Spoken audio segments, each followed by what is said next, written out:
Assalamualaikum warahmatullahi wabarakatuh. Ramadan selalu ajar kita tentang lapar dan dahaga. Tapi sebenarnya Ramadan juga ajar kita tentang memberi. Memberi walaupun tiada siapa yang melihat. Kita manusia, kita suka bila orang nampak kebaikan kita. Kita suka dihargai. Itu normal. Tapi Ramadan datang untuk betulkan niat kita.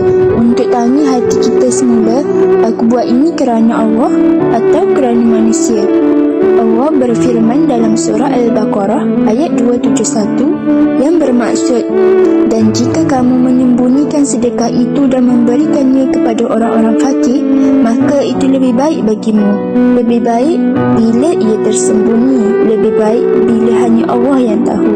Ada orang beri tanpa rakam, ada orang bangun malam doa untuk orang lain tanpa mereka tahu. Ada orang tahan marah walaupun dia mampu membalas. Itu semua memberi. Ikhlas itu sunyi. Ikhlas itu tak perlukan tepukan. Ramadan bukan sekadar tentang juadah berbuka atau pakaian raya. Ramadan adalah tentang hati. Ramadan ini cuba buat satu kebaikan yang tak akan kita ceritakan pada sesiapa. Biarlah ia menjadi rahsia antara kita dan Allah. Kerana memberi tanpa dilihat, itulah tanda hati yang sedang belajar ikhlas. Semoga setiap kebaikan kecil yang kita lakukan, walaupun tersembunyi, menjadi cahaya untuk kita suatu hari nanti, insya-Allah.